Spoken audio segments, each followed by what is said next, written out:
everybody. Once again, it is 11 a.m. on Saturday morning at the Napa Farmers Market. And you know what that means. It's time for our live chef's demo. Thank you, thank you. Every Saturday morning, we bring you one of Napa's fine chefs to demonstrate for you right here live how to make a great recipe. And once again this morning, we have Sandra Richardson. Good morning, welcome. Good morning. Hi, everybody. Sandra is the Constrained Gourmet, and you can learn more about her recipes and her work. She's an educator and a writer about food at theconstrainedgourmet.com. Her specialty is to teach us how to live the gourmet life within constraints. Perfect. Economic, time constraints, what have you. How to do your normal everyday life, but have great food and a great food lifestyle. This morning she's going to do a summer favorite, Panzanella salad. And without further ado, I'm turning it over to our guest chef. Sandra, take it away. Thank you, Curtis. Thank you so much. Good morning, everybody.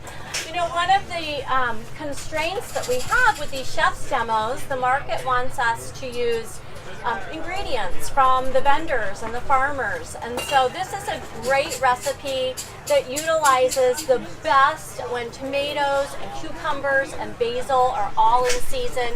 You really can only eat this dish one time of year. You can't have it when you don't have beautiful tomatoes and beautiful cucumbers.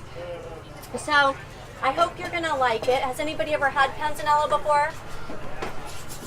So we've had some people who've had it. Wonderful. Did you have it in Italy or did you have it here?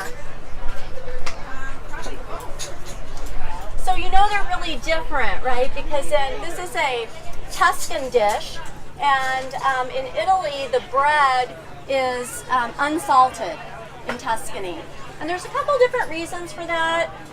It's not really clear what the answer is, but one is that Tuscans are very frugal and they didn't want to pay the salt tax. And the other is that unsalted bread goes better with their salty and spicy sauces. So either way, it takes a little bit of getting used to as an American when you're having unsalted bread. But I'm going to actually do this California style. So I'm not going to do the traditional. The traditional way to do panzanella is to take stale bread that's very firm and very chewy. So you don't want to throw it out, but you have to do something to make it edible because it's really, really stale. So what they do is they soak it in water and they let the water soak into the bread. Then they tear it apart and make the salad that way. I'm going to make it a little bit different. Tim's going to bring out some samples so that you can taste the way that I'm making it today. And I'm using Alexis Baking Company bread. You've probably seen this over at her stand. It's just a beautiful, beautiful bread. But because actually it's so beautiful, I have to bake it and make it kind of like it would be if it were stale. So I'm going to make croutons out of it. And then we're going to use the croutons to add to the rest of the summer vegetable ingredients. So, what I did for the recipes that you all have, that Tim handed out, that is half of this loaf. Half of this loaf is one. So you can have half one night with your dinner, save the other half, gets a little bit stale, make this recipe, it's perfect. And then you want to just take the bread and cut it up, or you can tear it up because this bread is so beautiful. You can really just tear it with your hands, but since I'm a chef, I'm going to cut it for you. And you want to think about, when you're doing this, you really want to think about the size of what you're cutting because that's really important. You know, sometimes when I'm making bread croutons or like with roasted chicken, I make the croutons really big because it's kind of the effect of what you want to put a piece of chicken on a big crouton like that. But because this is a different approach, you want your croutons to be a little bit smaller. So I would do them kind of bite size, a little bit bigger as you can see than the tomatoes, but around that same size. So then with this, what you'll want to do is to add some seasonings. And since you're making croutons, they really have to be dry seasonings. You can't use fresh herbs with this. So I'm going to use some dried basil, and I'm going to use some dried oregano,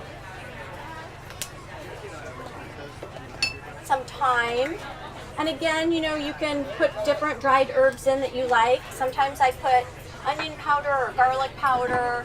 And then you'll want to put some olive oil. My little trick is to always put my finger over it.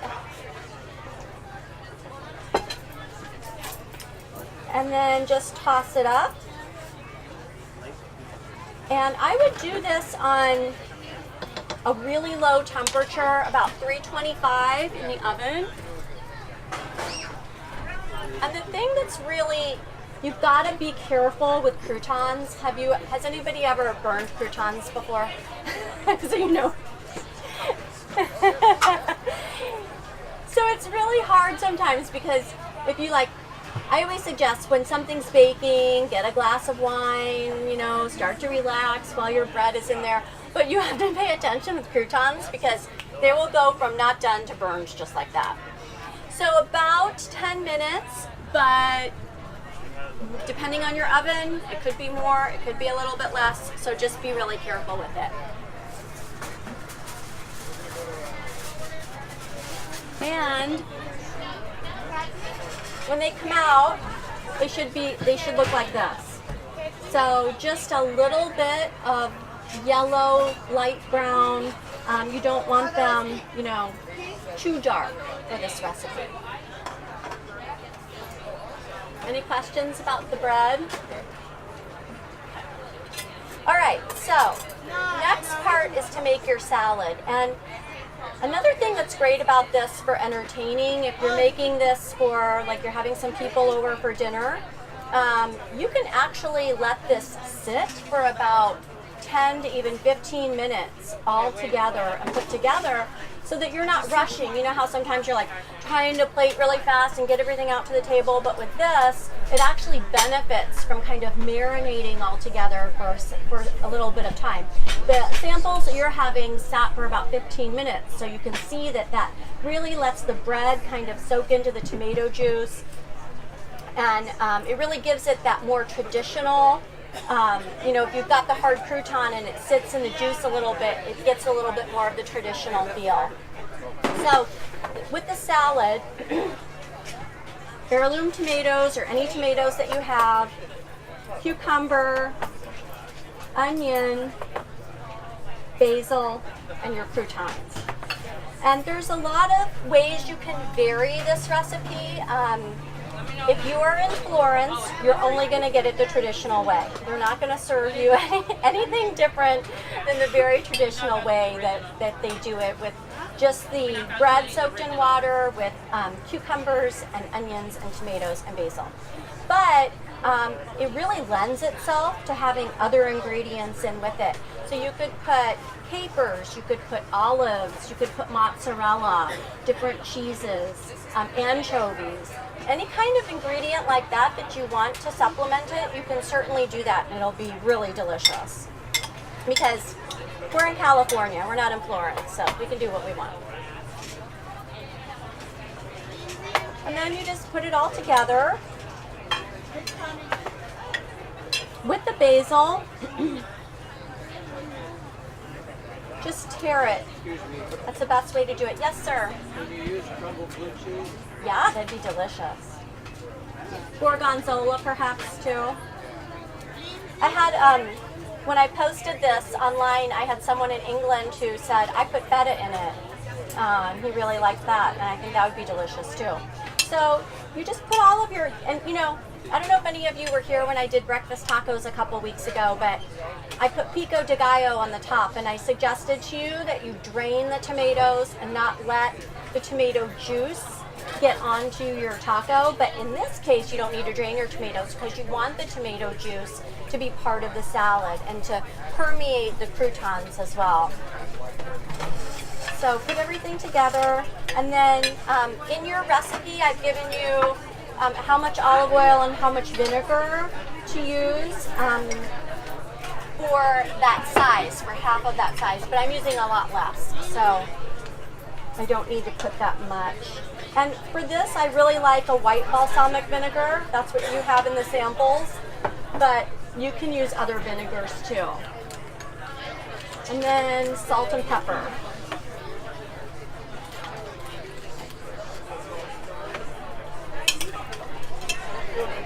And There you go. So pretty. Isn't this a pretty salad? Looks so nice. How? What? I'm sorry, I can't hear you. It needs a crouton on the top. There you go. And maybe even a piece of basil too. Make it even more beautiful. One of the things you can do with this is you can serve it as a main course. You could serve it as a first course. I made this the other week in the test kitchen with the cute cameraman that I have over here. And, and I used garlic pepper shrimp with it, but it's great with roasted chicken, grilled chicken, any kind of fish, shellfish. There's a lot of great things you can serve with this if you wanted to accompany it with something else. But for dinner on the weeknight, you don't want to cook a lot, you don't want to get hot, this is really a great way to use a lot of the ingredients from the market. So I hope you like it. Did you like it? Good, good. Does anybody have any questions? Oh, I would also just suggest for wine recommendations with this, because the tomatoes have a lot of acid, you want to pair it with a high acid wine. So something like a, Pinot Grigio from northern Italy, or a Sauvignon Blanc, or a Agave. If you want to go red, do something like a Chianti or a Barbera. There's a reason why local foods and local wines go together, because over the years they've really created this nice symbiotic relationship. So always think about, well, where is this from and what's the wine of that region, and you'll probably get a pretty good match. So, does anybody want to try and win this bread? Okay, I have a history question. So, Panzanella now is a tomato and bread salad. That's really what it's referred to. But before the 20th century, there were no tomatoes in the salad. So what did they put in with bread instead of the tomatoes? Anybody want to take it? Did you read my blog? Helly? Oh, the cute cameraman. He's getting all the attention. Anybody want to take a guess? Yes, olives. Close, but no. Eggplant? No. Nope. Anybody else want to guess? Figs. No, that's good though. That'd probably be good. It was onions. They didn't have tomatoes, so. All right. Onions. Good answer. All right. Well, thank you for coming. And if you have any questions, just hang out afterwards. And if you didn't get a recipe or anything, let me know. Everything is on the blog. There's a video. There are recipes. Everything is there. But we also have the passed out paper version too. Thanks for coming, everybody.